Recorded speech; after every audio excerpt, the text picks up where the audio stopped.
لیکن آپ سے آغاز کرتے ہیں حافظ عبداللہ صاحب، اس وقت کی جو صورتحال ہے، ایٹ لیسٹ کل مولانا صاحب کی بات چیت سے یہ تو واضح ہو گیا کہ نمبرز نہیں ہیں خیبر پختونخوا کی حکومت کو ہٹانے کے لیے، اور چاہتے ہیں کہ تحریک انصاف کنٹینیو کرے لیکن مائنس گنڈا پور یہ کنٹینیو کرے. لیکن یہ دلچسپ تنقید ہے کہ تحریک انصاف کی حکومت ٹھیک ہے لیکن گنڈا پور صاحب ٹھیک نہیں ہے. یہ دونوں میں یہ ڈفرینشیٹ کیوں کر سکتے ہیں آپ، اور کس طرح کرتے ہیں دونوں میں؟ بسم اللہ الرحمن الرحیم. بہت شکریہ ہمارے حبیبی. دیکھیے مولانا صاحب کی کل کی پریس کانفرنس کی سیاق اور سباق اگر آپ ملا کے تو مولانا صاحب کے کہنے کا مقصد یہ تھا، جہاں تک میں سمجھا ہوں، انہوں نے کہا کہ پوری پاکستان میں کہیں بھی حکومت کی رٹ نہیں ہے. انہوں نے سندھ کا بھی ذکر کیا، بلوچستان کا بھی ذکر کیا اور خیبر پختونخوا کا بھی ذکر کیا.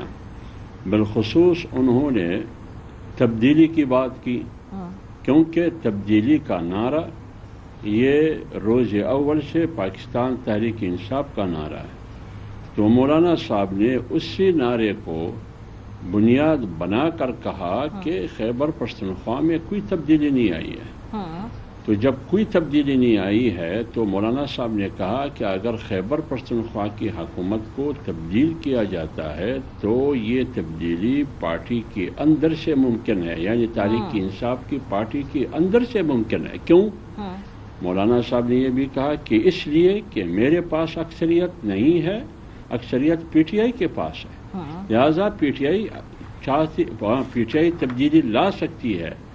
اور خیبر پختونخوا میں سیکورٹی، امن و امان نہیں ہے، لوگ لاشیں اٹھا رہے ہیں، لوگ ان کو قبروں سے فرصت نہیں مل رہا.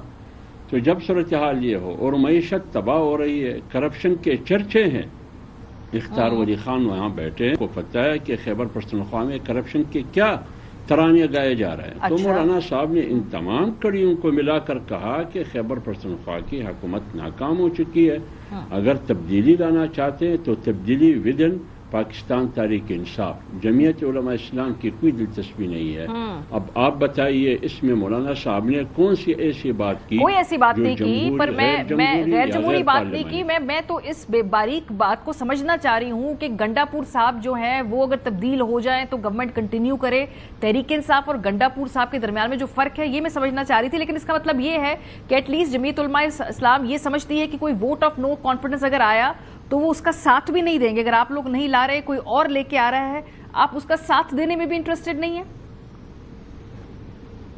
دیکھیے مولانا صاحب کی تنقید گنڈاپور کی ذات تک نہیں ہے، اوورآل انہوں نے پورے ملک بالخصوص خیبر پختونخوا کی صورتحال کی بات انہوں نے کی. لیکن خیبر پختونخوا کی حکومت لیڈ کون کر رہا ہے؟ ہمیشہ جو کمانڈ ہے، جو لیڈ کرنے والا ہے، ہمیشہ سوالات اسی پر اٹھتے ہیں. تو جب اسی پر اٹھتے ہیں تو جب حکومت 14 مہینے میں کچھ نہ کر سکی تو تبدیلی ضروری ہے. اور جمعیت علماء اسلام کی بلکہ پوری خیبر پختونخوا کی عوام کی خواہش یہی ہے. بلکہ میں آگے بڑھوں، خیبر پختونخوا میں پی ٹی آئی کی ورکر کی اکثریت اور اسمبلی میں، خیبر پختونخوا کی اسمبلی میں اکثریت اراکین پی ٹی آئی کی چاہتے ہیں کہ علی امین گنڈا پور صحیح. اور اگر کوئی ووٹ آف نو کانفیڈنس آیا حافظ صاحب تو کیا آپ اس کے حق میں ہیں یا آپ اس سے لا تعلق ہی رکھنا چاہتے ہیں؟ دیکھیے جمعیت علماء اسلام کی ابھی تک موقف یہ ہے کہ ہمیں تحریک عدم اعتماد لانے میں، اس کو موو کرنے میں، اس کا حصہ بننے میں جمعیت علماء اسلام کی کوئی دلچسپی نہیں ہے. نہ ابھی تک جمعیت علماء اسلام نے اس پر کوئی مشاورت کی ہے یا کوئی فیصلہ کر چکی ہے. آج سے 2 ہفتے خیبر پختونخوا کی وفد مولانا صاحب کے پاس آیا. مولانا صاحب نے ان کو کہا کہ تحریک عدم اعتماد لانے میں جمعیت علماء اسلام کی کوئی دلچسپی نہیں ہے. یہ یقین دہانی بھی کرائی. اب آگے کیا سیناریو بنتا ہے، کیا صورتحال بنے گی؟